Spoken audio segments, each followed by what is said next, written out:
Uber drivers, what ride do you regret accepting because it went completely sideways? Uber drivers, what ride do you regret accepting? A woman got in and offered me a $300 tip if I could follow her husband's car instead of taking her to the address she'd entered. I think that bastard is cheating on me. Girl, what? Okay, I am not taking a tip from you. Let's go get him, I responded.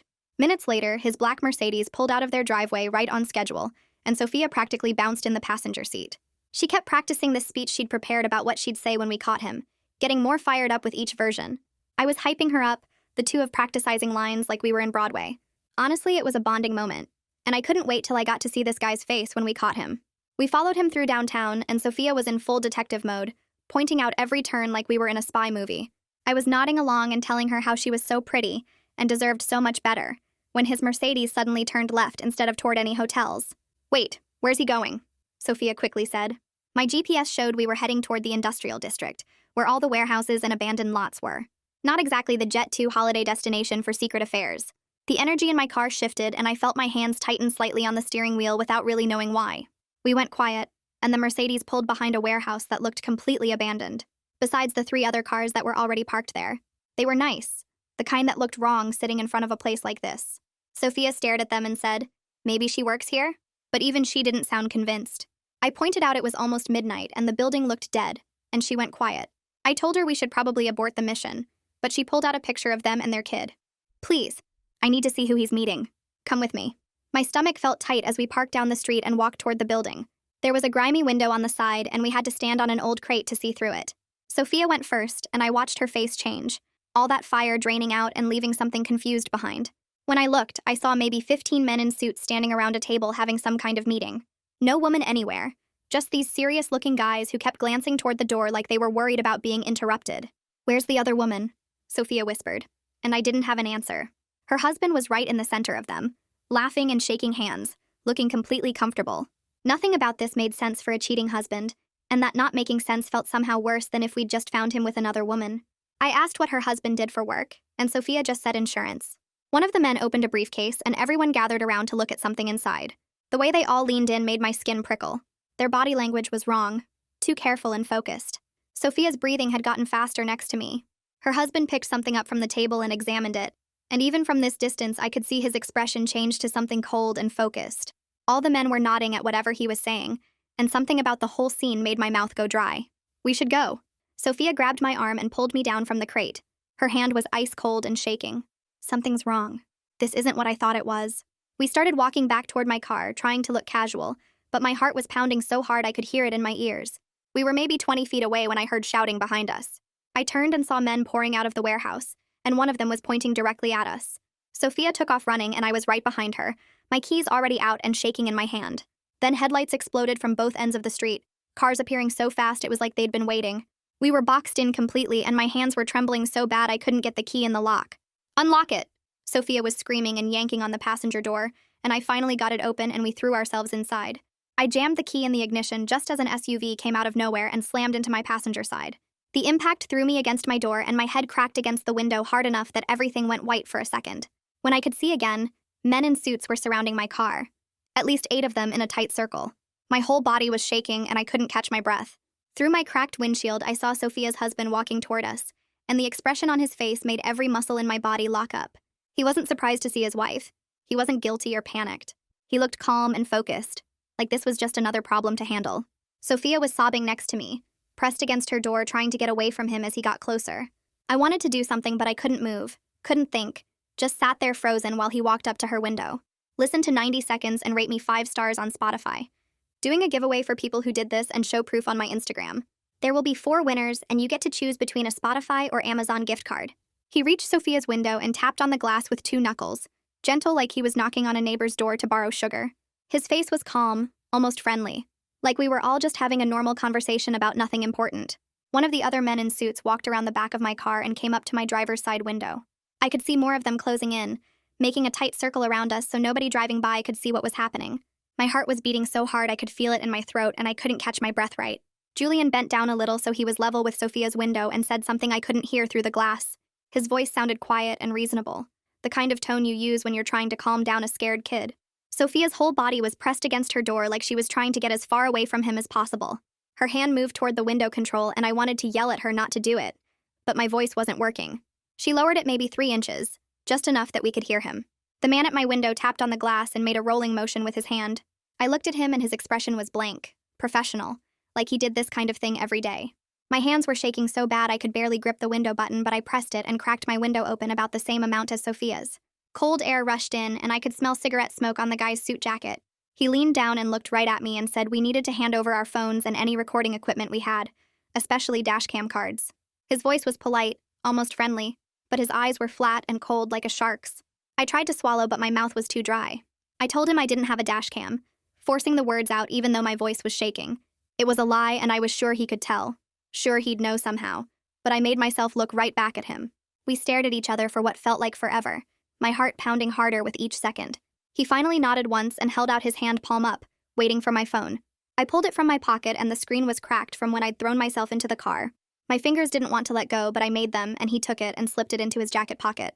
On the other side of the car, Julian was talking to Sophia in that same quiet, controlled voice. I heard him say something about this being a misunderstanding, that she should just go home to their son and they'd talk about everything tomorrow when she'd calmed down.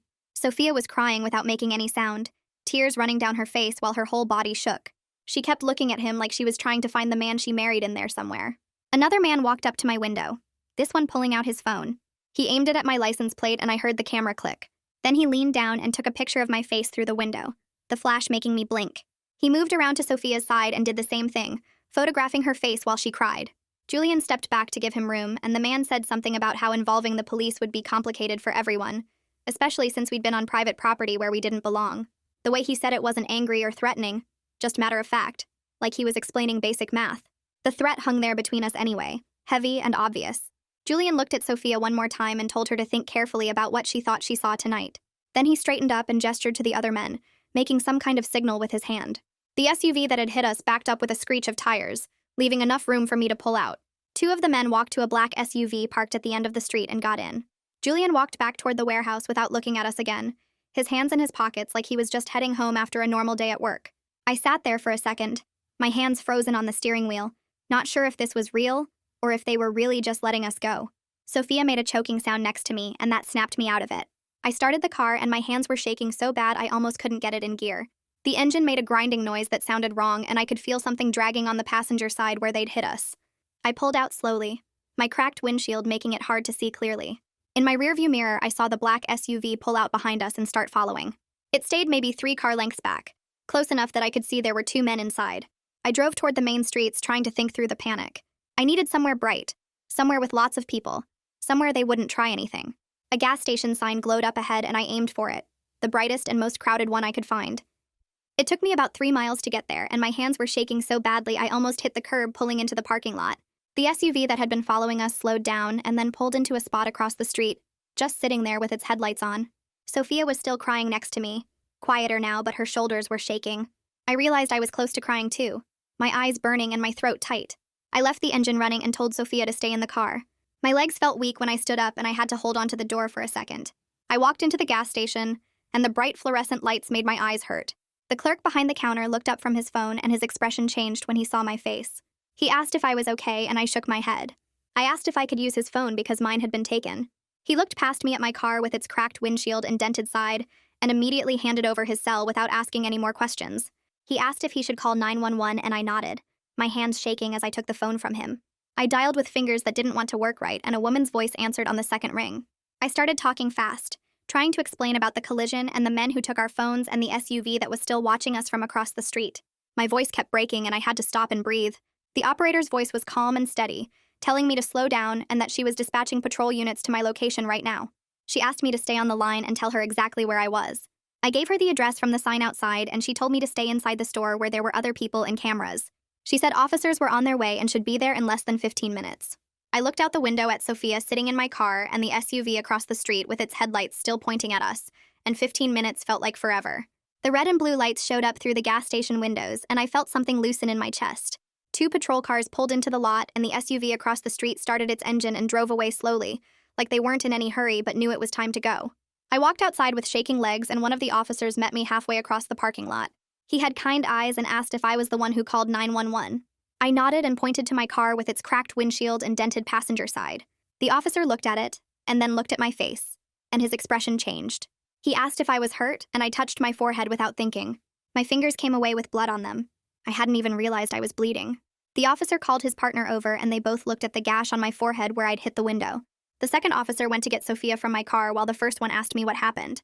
I started talking too fast, trying to explain about following Sophia's husband and the warehouse and the men who surrounded us. The officer kept nodding and writing things down in a little notebook. He asked if the men who hit my car were still around, and I pointed to where the SUV had been parked. He radioed something to dispatch and then looked at me seriously. He said we should both go to the emergency room to get checked out, especially with that cut on my head. I wanted to argue that I was fine, but Sophia came over with the other officer, and she looked as shaky as I felt. The officers took our full statements right there in the parking lot, asking detailed questions about the collision and the men who took our phones. They gave our phones back, saying the men had just tossed them on the ground when the patrol cars showed up. One officer took photos of my car from multiple angles and wrote down the damage. The other officer strongly suggested again that we needed medical attention. Sophia finally agreed, and I realized I didn't have much choice. The officers said they'd follow us to the hospital to make sure we got there safely. The ER waiting room was bright and cold and smelled like cleaning products. A nurse called me back first because I was actively bleeding. She cleaned the cut on my forehead and asked how it happened. I told her about the car accident, and she nodded, dabbing at the wound with something that stung. She asked if I felt safe going home tonight, and the question caught me off guard. I looked at Sophia sitting in the waiting room and shook my head. The nurse's expression softened, and she said she'd make a note of that for the doctor. When Sophia came back for her turn, she sat on the exam table next to mine. We were separated by just a thin curtain, and I could hear her talking to her nurse. Sophia's voice was quiet, but steady as she explained that she had no idea her husband Julian was involved in anything like this. She said she thought he worked in insurance sales and kept normal business hours. She said she just wanted to know if he was cheating, not discover whatever that warehouse meeting was about. Her voice cracked a little, and the nurse made sympathetic sounds. I heard the nurse ask the same question about feeling safe at home, and Sophia went quiet for a long moment before saying no. While I was waiting for my CT scan, I pulled out my phone with hands that wouldn't stop shaking. The screen was cracked, but it still worked. I opened my dashcam app and held my breath as it loaded. The cloud backup showed it had uploaded about 40% before they took my phone. I tapped through the files with trembling fingers. There were clear shots of the warehouse from when we first arrived. Several license plates were visible in the footage, including the ones from the nice cars parked outside. I scrolled further and found the moment when we were running back to my car. The camera had caught Beauregard's face perfectly when he photographed us through my window. His features were sharp and clear in the frame. I had evidence. Not everything, but enough to prove we were there and what happened after. I closed the app quickly and didn't tell Sophia. I wasn't sure why I kept it to myself, but something told me to wait. A man in a suit walked into the ER around 2 a.m. and talked quietly with the nurse at the desk. She pointed toward where Sophia and I were sitting, and he walked over. He introduced himself as Detective Lawrence Peterson and showed us his badge. He explained that the patrol officers had flagged our case because the behavior patterns matched organized crime intimidation tactics. His voice was calm and professional, like he dealt with this kind of thing regularly. He pulled up a chair and asked if we could walk him through everything that happened tonight. I started from the beginning, from Sophia getting into my car and asking me to follow her husband. Lawrence listened without interrupting, writing down every detail in a small notepad. When I got to the part about the warehouse meeting, he leaned forward slightly. He asked specific questions about how many men we saw, what they were wearing, whether we noticed any company logos or identifying marks. Sophia described her husband's position in the room and how comfortable he looked with the other men. Lawrence wrote it all down carefully. He asked about the cars that boxed us in and the SUV that hit my passenger side. He wanted to know exactly what the men said when they took our phones and how long they kept them. His questions were detailed and methodical, like he was building a case piece by piece. Detective Lawrence closed his notebook and looked at both of us seriously. He said we shouldn't go home tonight. He suggested we stay somewhere Julian doesn't know about, somewhere safe where we could think clearly. He pulled out a business card and wrote his personal cell number on the back. He told us to call immediately if anyone approached us or tried to contact us. Sophia started crying again, her shoulders shaking. She asked about her son, and Lawrence's expression softened. He asked where the kid was staying, and Sophia said her friend's house. Lawrence pulled out his phone and made a call right there, arranging for a welfare check at the address. He stayed on the line for several minutes, then nodded at Sophia. He said an officer was heading there now to make sure everything was okay. Sophia covered her face with her hands and sobbed. Lawrence waited patiently until she could breathe normally again. He reminded us not to go home and to call him if anything felt wrong. Then he left to go back to the station. The sky was starting to lighten when we finally left the hospital. My head throbbed where they'd put stitches in the cut. We drove across town to a cheap motel that looked run down but had cars in the parking lot, which felt safer than empty. I paid cash for the room and used my name since Julian didn't know who I was. The clerk barely looked at us as he handed over the key. I helped Sophia inside, and we both just sat on our separate beds staring at nothing. My whole body felt wired and exhausted at the same time. Every time I closed my eyes, I saw those men surrounding my car. Sophia kept checking her phone for updates about her son. The room smelled stale and the heater made weird clicking noises. I knew I should try to sleep, but my brain wouldn't shut off. My head hurt where I'd hit the window and the stitches pulled when I touched them. Around 8 a.m., I forced myself to open the rideshare app on my phone. I needed to file an incident report about the collision. My fingers felt clumsy as I typed out what happened, trying to explain that I was in a collision while on a trip. I kept it vague, not mentioning that I'd been following someone instead of going to the destination. The app gave me an automated response saying my account was under review and someone from Trust and Safety would contact me within 24 hours. I stared at the message and felt sick. This was my income. This was how I paid rent and bought food. Without the rideshare money, I had nothing. I set the phone down and pressed my palms against my eyes. Sophia was looking at her phone too, scrolling through photos. She stopped on one of her and Julian with their son at the beach last summer. All three of them were smiling and tan and happy. It looked like a completely different life. She stared at it for a long time before finally opening her messages. She texted her friend to check on the kid, being careful not to mention where she was or what had happened. Her friend responded almost immediately saying he was fine and asking when she was picking him up. Sophia's hands shook as she typed back that it might be another day or two. Her friend sent back a thumbs-up emoji. We tried to sleep, but every sound in the hallway made us both jump. Footsteps walking past our door. A door slamming somewhere down the hall. Voices talking outside. Each noise sent my heart racing and I'd sit up in bed, listening hard. Sophia was doing the same thing. Around noon, my phone rang from an unknown number. I almost didn't answer, scared it might be one of Julian's people. But something made me pick up. A woman's voice said my name and asked if I had a moment to talk. She introduced herself as Alejandra Tracy from the rideshare company's Trust and Safety team. Her voice was professional but not unkind. She said she was calling about the incident report I'd filed this morning. Alejandra explained that my account had been temporarily suspended pending investigation of the incident. She needed documentation of the collision, including my dashcam footage per company policy, hospital records showing any injuries, and a detailed statement about what happened. She spoke in that careful way people use when they're following a script but trying to sound human. I felt overwhelmed trying to figure out what I could safely tell her. If I explained the whole truth about following Julian, I'd violated policy by going off route. But if I lied, I wouldn't have any explanation for why I was in that industrial area. Alejandra waited patiently on the line while I tried to form words. She said I could take some time to gather the documentation, but she needed everything within 48 hours to keep my case active. I managed to say okay, and she ended the call with a reminder about the deadline. I set the phone down and looked at Sophia. We were both in so much trouble, and I had no idea how we were going to get out of it. Sophia's phone lit up on the bed between us, and she grabbed it fast, like maybe it was her friend calling about her son. Her face went pale as she stared at the screen. She turned it toward me, and I saw a calendar notification from Julian Brooks, with a meeting title that said, "Conversation about our marriage, scheduled for tomorrow at 2 p.m. The message underneath was short and polite, asking her to please attend so they could work things out like adults. My stomach twisted looking at how normal it seemed, like last night never happened. Sophia set the phone down carefully, her hands shaking worse than before.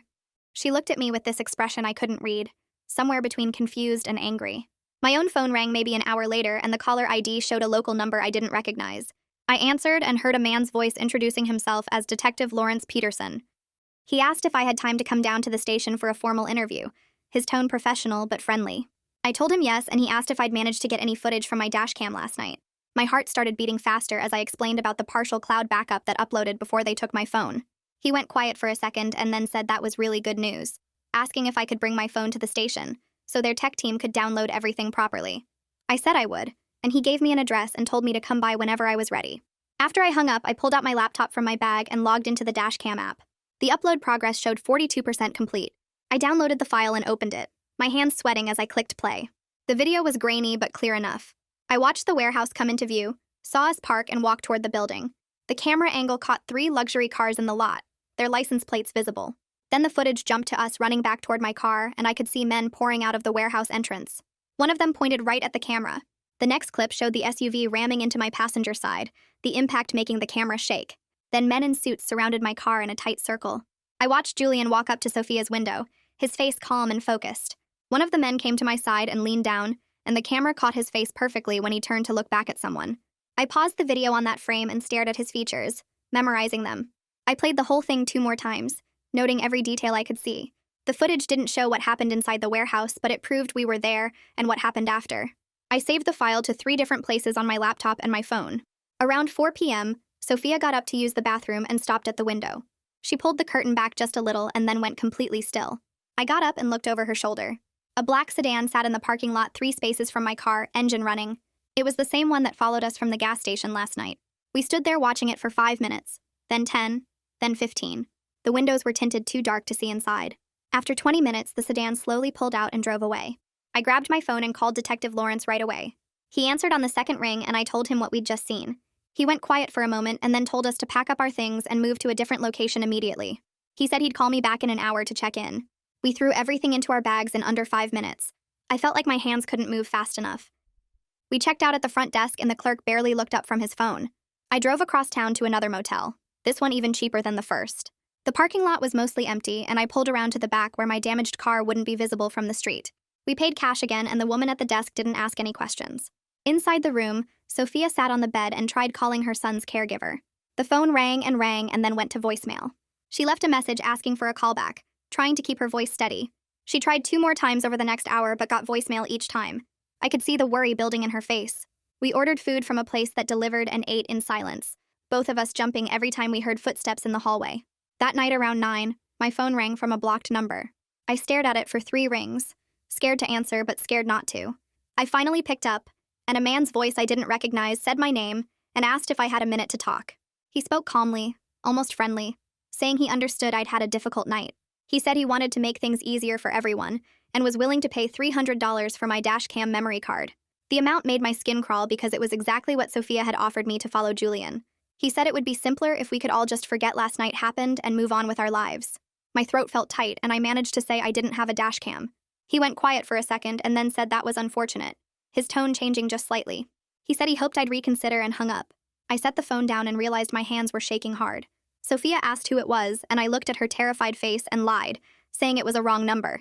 She nodded and went back to staring at her phone. Then I remembered Detective Lawrence saying to record everything. I grabbed Sophia's phone and asked to borrow it. I called the blocked number back using her phone and let it ring until it went to voicemail. A man's voice came on saying to leave a message after the tone. I hung up and played the greeting back, my stomach dropping as I recognized the voice. It was the same man who'd photographed our faces through my car window last night. The next morning, I woke up to an email notification from Alejandra. She was asking about my insurance coverage and liability for Sophia's injuries in the collision. The email explained that the company needed to determine if I was covered for incidents that happened off route, since I hadn't been following the GPS to Sophia's destination. She asked me to send my insurance information and any medical documentation for Sophia within 48 hours. I read it 3 times, feeling trapped between telling the truth and protecting myself. If I admitted I'd gone off route on purpose, I'd violated company policy. But if I didn't explain what really happened, I wouldn't have any defense for why I was in that industrial area. I forwarded the email to Detective Lawrence and asked what I should do. He called back 20 minutes later and said we should come to the station this morning.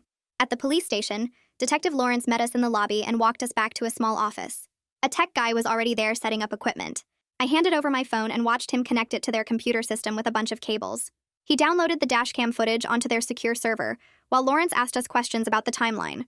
The download took maybe 15 minutes. When it finished, Lawrence watched the footage twice, leaning close to the screen. He paused it on the frame showing the man who'd come to my window. He pointed at the face and said he recognized him as someone connected to shell companies they'd been looking into for months. He seemed more interested now, saying this footage could help them build a bigger case. He asked detailed questions about exactly what we saw inside the warehouse and what the men were doing. After we finished going through everything, Lawrence leaned back in his chair and looked at Sophia. He said she should think about filing for a protective order against Julian. He explained what that meant, walking through the process step by step. He was honest that it was basically just a piece of paper and wouldn't physically stop anyone from doing anything, but it would create legal problems for Julian if he violated it. Sophia's face went white as he talked. She asked what would happen if she filed, and he said it would become part of the public record. Anyone could look it up. She'd have to go to court and explain why she was scared of her husband. Lawrence watched her carefully and said he understood it was a big decision, but she needed to think about her safety and her son's safety. Sophia looked down at her hands and didn't say anything for a long time. Detective Lawrence stood up and walked us to the lobby, and I could feel Sophia's body getting tighter with each step like she was holding something in. We got to my car in the parking lot and she climbed into the passenger seat without saying anything. I started the engine and pulled out onto the street, heading back toward the motel. We made it maybe 3 blocks before Sophia's breathing changed, getting faster and uneven. I glanced over and saw tears running down her face, her whole body shaking. She pressed her hands against her eyes and made this sound that was half crying and half something else, like all the fear and stress was finally breaking through. I pulled over into a drugstore parking lot and put the car in the park. Sophia bent forward with her face in her hands, sobbing so hard her shoulders were shaking. She kept trying to talk, but the words came out broken. She said she couldn't file the protective order because Julian would use it against her in court. He'd say she was unstable and trying to damage his reputation. She'd lose the house they'd bought together, lose access to their shared accounts, maybe even lose custody of their son if Julian convinced a judge she was making up stories about criminal activity. She was trapped between keeping her kids safe and keeping any kind of normal life. I sat there with my hands on the steering wheel, not knowing what to say. Every option seemed wrong. Filing the order meant legal war. Not filing meant staying vulnerable. I told her we'd figure something out, but the words felt empty. She wiped her face with her sleeve and stared out the window. We sat there for maybe 10 minutes before I started driving again. That afternoon, I was taking Sophia to her friend's house to pick up some clothes when I noticed the black sedan in my rearview mirror. It was 3 cars back, staying at exactly the same distance. My stomach dropped and I changed lanes to test it. The sedan changed lanes too. I felt my hands get sweaty on the wheel. Sophia noticed my face and asked what was wrong. I nodded toward the mirror and watched her turn pale. Instead of panicking, I grabbed my phone and called Detective Lawrence's direct number. He answered on the second ring, and I explained the situation while keeping my voice steady. He told me to drive straight to the police station and stay on the line with him the whole way. I took the next right turn, and the sedan followed. Lawrence kept talking to me, asking which streets I was on and describing the sedan. Sophia had her phone out filming the car behind us. We were maybe 2 blocks from the station when the sedan suddenly turned down a side street and disappeared. I kept driving until I pulled into the station parking lot, my heart still racing. Lawrence met us at the entrance and took Sophia's phone to review the footage she'd captured. Inside, Detective Lawrence walked us back to a small meeting room where a guy in work clothes was sitting at the table looking nervous.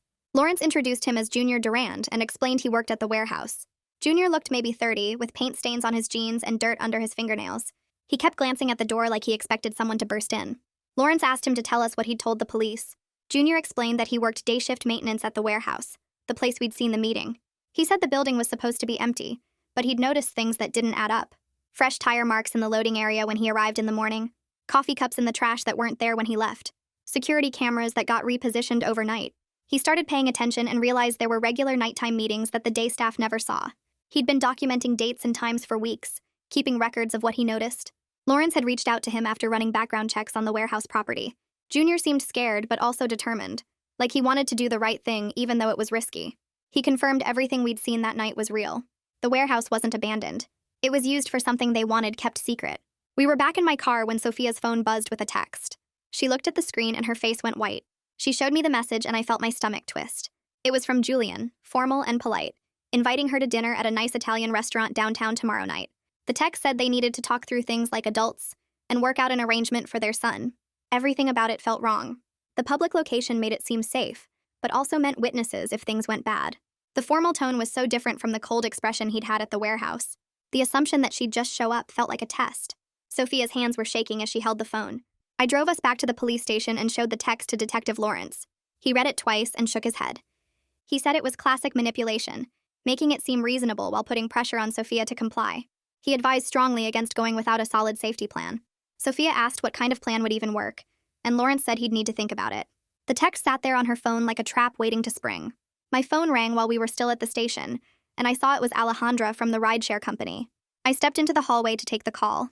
Her voice was professional but not mean when she explained that their review showed I'd violated company policy. I'd followed another vehicle instead of taking my passenger to her entered destination.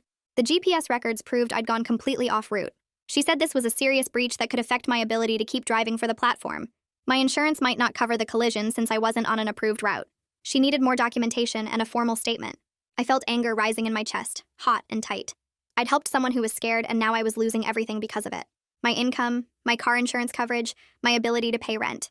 Alejandra kept talking about policy and procedures, but all I could think about was how helping Sophia was costing me my whole life. I told her I'd send whatever she needed and ended the call. Back in the meeting room, Sophia looked at my face and asked what happened. I explained about the policy violation and watched her face crumble with guilt. She started apologizing, but I cut her off. This wasn't her fault. We were both just trying to survive. That night at the motel, I couldn't sleep. Every car door slamming outside made me jump. I lay there staring at the ceiling until finally I grabbed my laptop and started searching. I typed in questions about staying safe when someone was looking for you. I found a forum for people in witness protection and domestic violence situations, people who really understood being hunted. They had practical tips that felt useful. Park in back where your car isn't visible from the street. Pay cash for everything so there's no credit card trail. Rotate between motels every 2 days so patterns don't form. Keep your gas tank above half in case you need to leave fast. I read through dozens of posts, taking notes on my phone.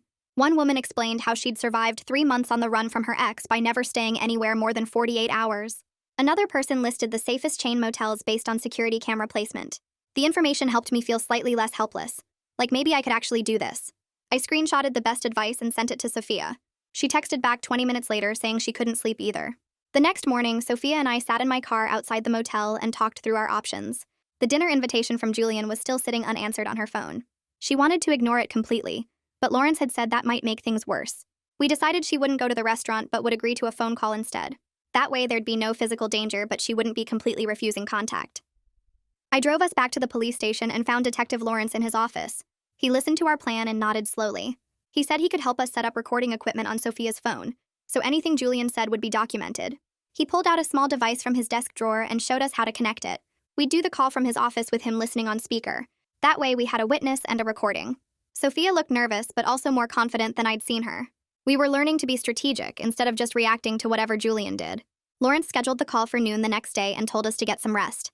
We were building a case piece by piece, and every documented interaction helped. The call happened exactly at noon, with all three of us crowded around Detective Lawrence's desk. Sophia's phone was on speaker and connected to the recording device. When Julian answered, his voice sounded calm and reasonable, nothing like the cold expression he'd had at the warehouse. He asked about their son, wanted to know when Sophia was planning to come home. He said the kid was asking about her and getting confused. Sophia handled it well, saying she needed some space but would arrange a video call with their son soon. Julian's tone shifted slightly, and he mentioned something about deliverables being due by quarter end. The phrasing was weird, too formal for a personal call. Detective Lawrence's eyes sharpened and he scribbled a note. Julian kept talking about schedules and timelines in language that sounded like code. Sophia stayed vague about where she was staying and when she'd be back. The call lasted maybe 15 minutes before Julian said he had another meeting and needed to go. After he hung up, Lawrence played back the recording twice, marking timestamps where Julian's language got strange. Right after the call, Detective Lawrence drove us across town to a legal aid office where Sophia had an appointment. We walked into a small waiting room with worn chairs and outdated magazines. A woman came out and introduced herself as Sushma Eckert. She had kind eyes but a serious expression as she led Sophia into her office. I sat in the waiting room while they talked. Through the door, I could hear Sushma's voice, straightforward and honest. She was explaining the reality of Sophia's situation without sugarcoating anything. Filing for separation or a protective order would start a legal battle. Julian would fight back hard. But staying in the marriage put both Sophia and her son at risk. Sushma walked through the steps for temporary custody arrangements and safety planning. Her voice was patient as she answered Sophia's questions about timelines and costs. After maybe an hour, they came out and Sophia's face looked overwhelmed but also slightly relieved, like having clear information helped even when the information was scary. Back in Sushma's office for a follow-up question, the attorney asked detailed questions about Julian's access to technology. She wanted to know if he'd ever set up Sophia's phone or laptop, if he knew her passwords, if they shared any accounts.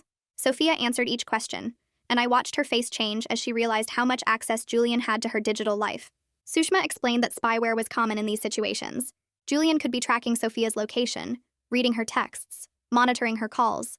She strongly recommended getting a completely new device and being very careful about what information Sophia shared digitally. Sophia looked overwhelmed, almost defeated. She'd thought she knew her husband and her marriage. Now she was learning she'd been living with someone who had access to everything, who'd been running criminal operations while pretending to sell insurance. Sushma handed her a packet of information about digital safety and domestic violence resources. We walked out to my car in silence.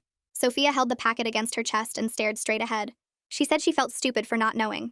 I told her that wasn't fair, that Julian had worked hard to hide who he really was, but I could see in her face she was still processing how much of her life had been a lie. That afternoon, I needed to move my car from the visitor parking at Sushma's building before they started towing. I walked out to the lot and stopped dead when I got close enough to see my driver's side door. The window wasn't broken, but someone had definitely been inside. I pulled the door open and my stomach dropped. The dash cam mount on my windshield was completely ripped off, leaving a sticky residue and a small crack in the glass where they'd yanked it too hard. The camera itself was gone. I checked the mount's memory card slot even though I knew it would be empty. They'd taken everything. My hands were shaking, but not from fear this time. I was mad. Really mad. These people thought they could just break into my car and steal my evidence like I was stupid enough to keep everything in one place. I pulled out my phone and opened the cloud backup app, watching the progress bar show 42% uploaded and safely stored on remote servers. They'd stolen an empty camera. I actually laughed, standing there in the parking lot with my violated car, because for the first time since this whole thing started, I felt like I had something they didn't know about. That footage was safe and they had no idea. I took photos of the damage and the missing mount, then called the non-emergency police line to file a report.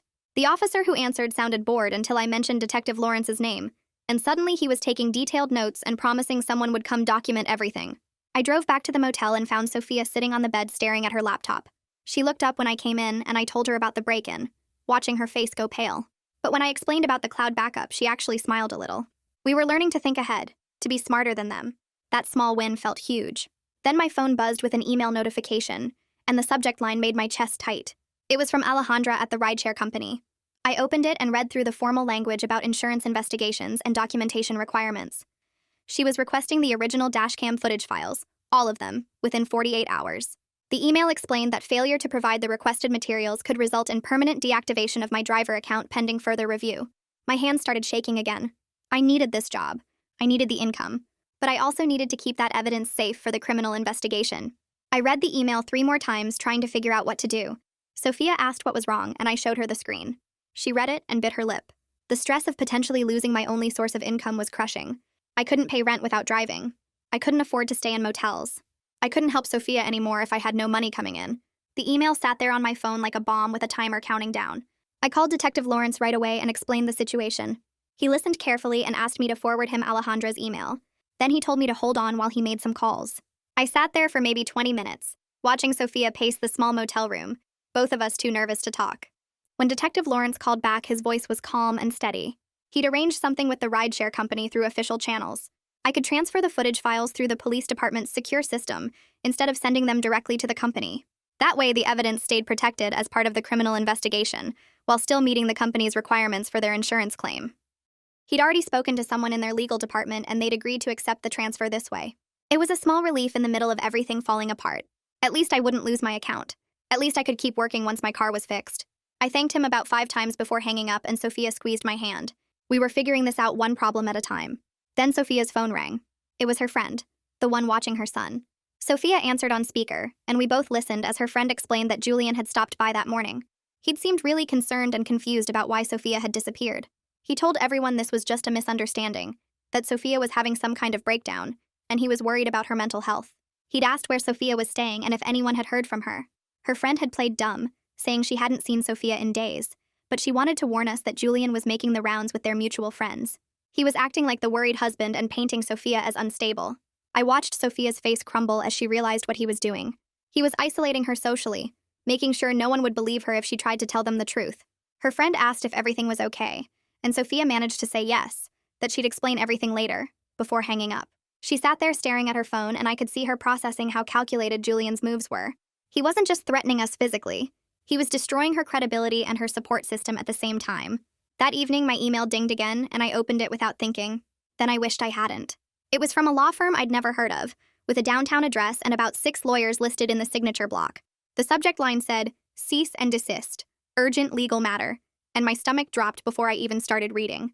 The letter was full of intimidating legal language about defamation and harassment. It demanded that I immediately stop making false statements about their client, Julian Brooks. It threatened to pursue legal action, including monetary damages, if I continued to engage in behavior that damaged their client's reputation and business interests. The tone was official and scary, with phrases like legal consequences and civil liability and immediate compliance required. My hands were shaking so badly I almost dropped my phone. I'd never been threatened with a lawsuit before. I'd never even gotten a parking ticket. I forwarded the email to Detective Lawrence with a message that just said help, because I couldn't think of anything else to type. He called back within 10 minutes and told me not to panic, that this was a common tactic and he'd have someone look at it.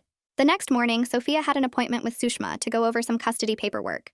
I drove her there and we brought the cease and desist letter.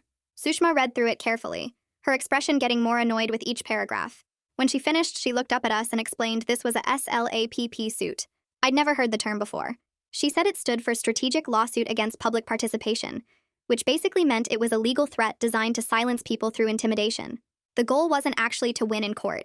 The goal was to scare us into shutting up and going away. She said Julian's lawyer probably sent dozens of these letters and most people backed down immediately because they couldn't afford to fight. Sushma advised us to document everything, but make absolutely no public statements, and definitely nothing on social media.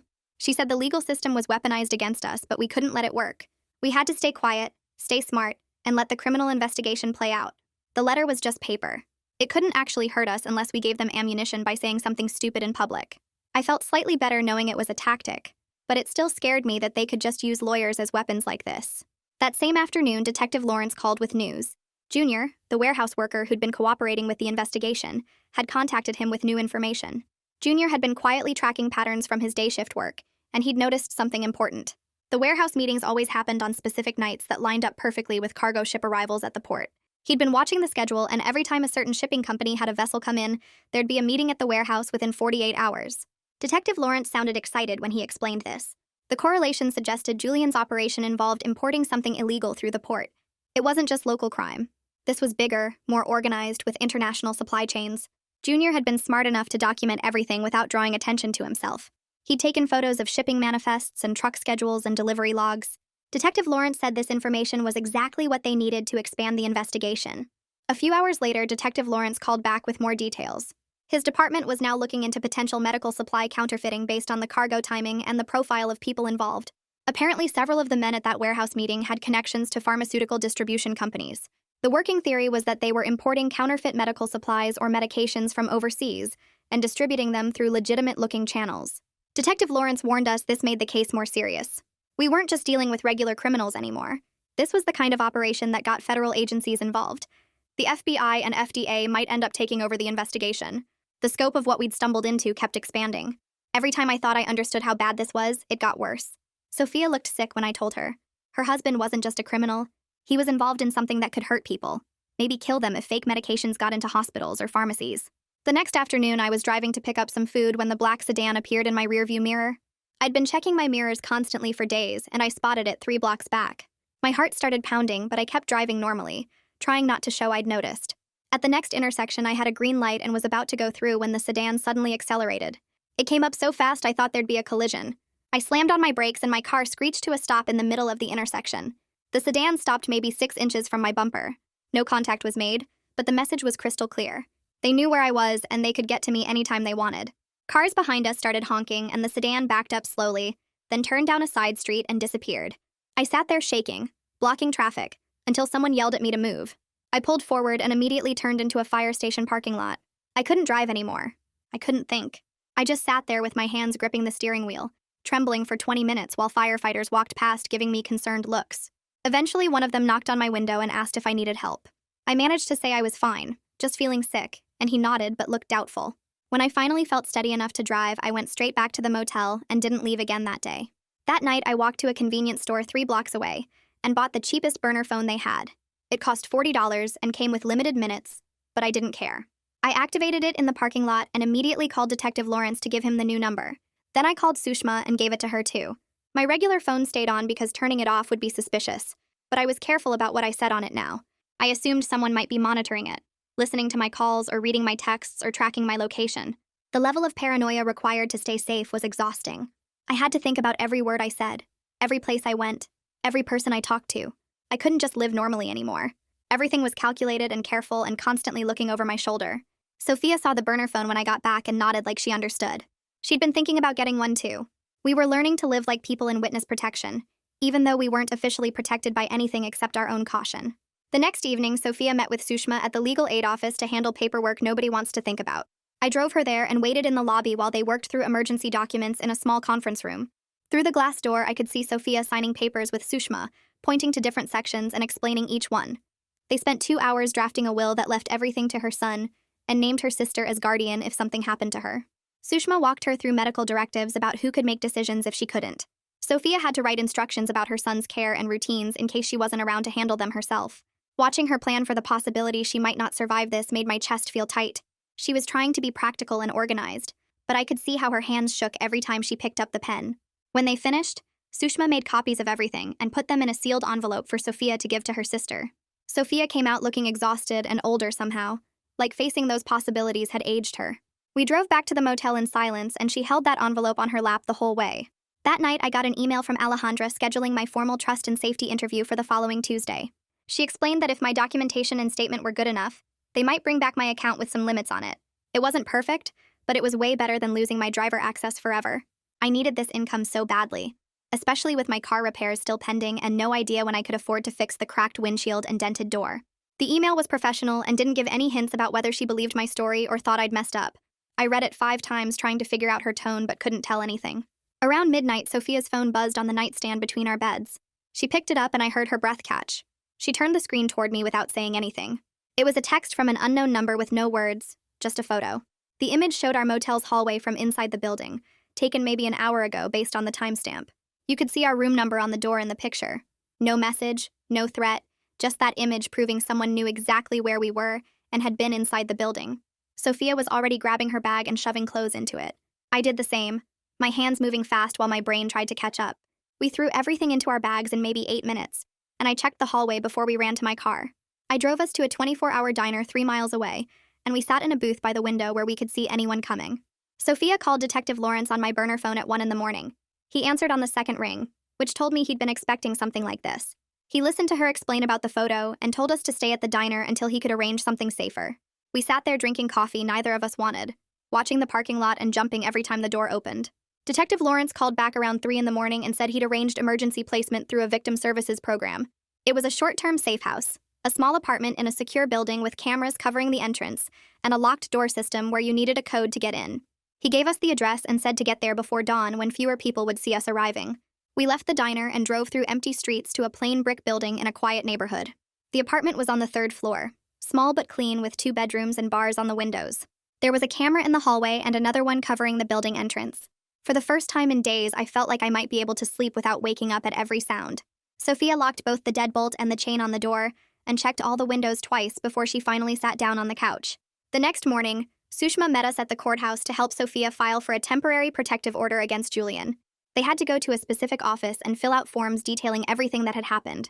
Sophia had to write about the warehouse incident, the intimidation, the way Julian's people had been following us and threatening us. She had to explain why she feared for her safety and her son's safety. The clerk gave her a packet of papers and Sushma helped her work through each section, making sure she included enough detail to support the request. Sophia's hand shook so badly when she tried to sign the first page that Sushma had to put her own hand over Sophia's to steady it. They filed the paperwork, and the clerk said a judge would review it within 48 hours. Sophia looked pale and scared leaving the courthouse, like she'd just done something she couldn't take back. My trust and safety interview with Alejandra happened on Tuesday over video call from the safe house.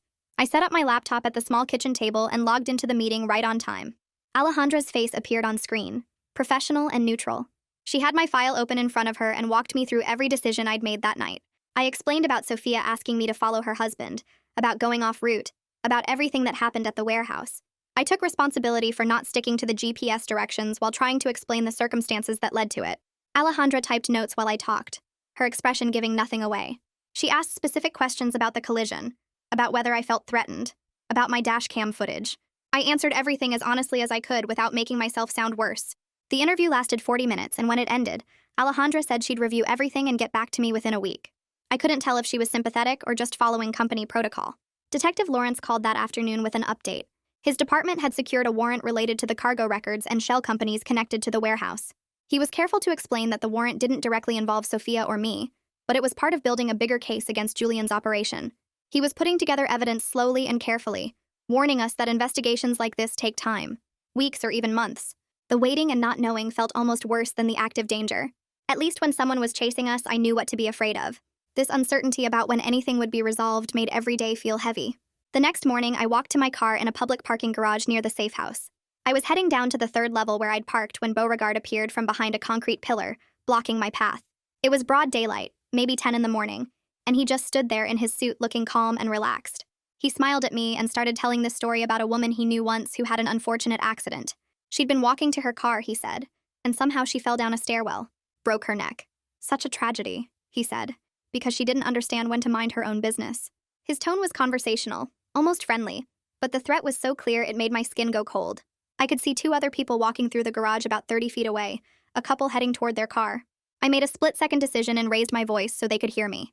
I asked loudly if he was threatening me, making sure the words carried across the concrete space. Beauregard's expression didn't change at all, but he stepped aside and walked away toward the stairwell. The couple had stopped and was looking at us. They came over asking if I was okay, if I knew that man, if they should call someone. I told them shakily that I was fine, just a misunderstanding, but they waited while I got to my car and made sure I drove away safely. I called Detective Lawrence as soon as I was out of the garage and told him what happened. He said to document everything and asked if I'd gotten the couple's contact information. I hadn't, too shaken to think of it. That afternoon, the police executed their warrant on the warehouse. Detective Lawrence called to let us know. They'd found irregular inventory logs and shipping manifests that didn't match up with the official records. But nobody was there, and they didn't find any obvious contraband or illegal goods. Everything had been cleaned out or hidden somewhere else. Detective Lawrence explained this was normal, that they weren't expecting to catch anyone red-handed or find boxes of fake medications just sitting around. They were building a paper trail, creating a legal record of irregularities that would support a larger case later. I felt deflated hearing that, even though he kept saying this was progress. It didn't feel like progress when Beauregard could still corner me in parking garages, and Julian's people could still find us anywhere we went. That same day, a man in a suit showed up at the safe house door with legal papers for Sophia. He handed them over without a word and left before we could even process what was happening. Sophia ripped open the envelope and her face went white as she read. Julian's attorney had filed a counter-petition claiming she was mentally unstable and requesting a full custody evaluation. The papers listed her disappearance, her refusal to communicate, and her allegations against Julian as evidence of paranoid behavior. Sophia threw the documents across the room and started pacing, angrier than I'd ever seen her. She kept saying he was twisting everything, making her look crazy when he was the one running some kind of criminal operation. I picked up the papers and read through them, feeling sick at how official and convincing they looked. We called Sushma immediately and she came over within an hour. Sushma read through the counter-petition carefully, making notes on a legal pad. Then she looked up at Sophia and said this was actually a good sign. Sophia stared at her like she was nuts, but Sushma explained that Julian's team was worried about the protective order, or they wouldn't be fighting back this hard. They were trying to discredit Sophia before the hearing, which meant they saw her as a real threat. Sophia calmed down a little but still looked scared about the custody evaluation part. That evening, I checked my email and found a message from Alejandra. My rideshare account was being conditionally reactivated with a bunch of restrictions attached. I could only drive limited hours, had to complete required safety training, and they were installing automatic GPS monitoring on all my trips. It wasn't perfect, and the restrictions felt like I was on probation, but I could start earning money again. The relief hit me so hard I almost cried. I'd been terrified they would just deactivate me permanently, and I'd lose my income completely. I was still scared to drive at night after everything that happened, but at least I had the option now. I showed Sophia the email and she actually smiled for the first time all day. The next morning, I went to an electronics store and bought a new dashcam system with better cloud backup than my old one. The guy at the counter helped me pick one that uploaded footage continuously instead of just when something triggered it. I also signed up for a monitored parking garage near the safe house that cost way more than street parking, but had cameras and security. Installing the new dashcam in my car felt good, like I was taking back some control instead of just being a victim waiting for the next bad thing to happen. When I got back to the safe house, Sophia noticed the change in my attitude right away. She said watching me take these small steps to protect myself was helping her stay strong too. Sophia started moving her stuff into the safe house more permanently over the next few days. She set up strict rules about when and how she could communicate with anyone, including her son's caregiver. She created a whole schedule for supervised video calls with her kid that didn't show her location or give away any details about where she was staying. The logistics of hiding while trying to maintain a normal life were way more complicated than I'd thought. She had to think about everything from what was visible in the background during video calls to making sure her son's school didn't accidentally mention her new address. Detective Lawrence called a few days later with an update. He said a grand jury review might open in the next few weeks, which would make the investigation into Julian's operation official and formal. He was really careful about managing our expectations, though, explaining that criminal cases move super slowly, and we needed to be patient. The lack of any immediate resolution was so hard to deal with. I wanted something to happen now, wanted Julian and his people to face consequences right away, but Detective Lawrence kept saying these things take months or even years. We were learning to accept that this wasn't going to be over quickly no matter how much we wanted it to be. One night, Sophia and I got into an argument about whether we should contact a journalist to tell our story publicly. She thought if we got media attention it might protect us because people would be watching. I was worried that going public would just make things worse and put us in more danger. We went back and forth for like an hour, both of us getting more worked up. Finally, we called Sushma to ask her opinion. She strongly told us not to contact any media right now.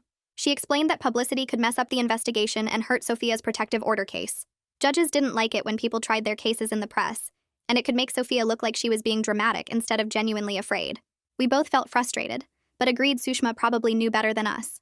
A few days after that, Julian's attorney sent Sushma a proposal about using a monitored co-parenting app for all communication about their son. The app would create a record of every single interaction between Sophia and Julian. Sushma reviewed the whole proposal carefully, and then advised Sophia to accept it. She said having everything documented was actually protective for Sophia, not Julian. If he tried to threaten her or manipulate her, there would be proof. Sophia agreed, but I could see how much she hated that this was what her family had become. Her marriage was now reduced to supervised messages on an app designed for parents who couldn't be trusted to talk to each other like adults. I spent the next week completing all the required safety training modules for the rideshare company. The courses covered stuff like de-escalation techniques, how to assess threats, and what to do in emergencies. Some of it felt obvious, but some of it was actually useful information I wished I'd had before all this started. When I finished everything, Alejandra sent me a formal reinstatement letter that clearly outlined all my restrictions and requirements. It felt like one piece of my life was finally stabilizing, even though everything else was still up in the air and uncertain. Around that same time, something weird happened. Beauregard and all the other associates just went completely silent. No more sightings of them following us, no more threatening phone calls, no more texts. At first, it felt like a relief, but then it started feeling creepy in a different way.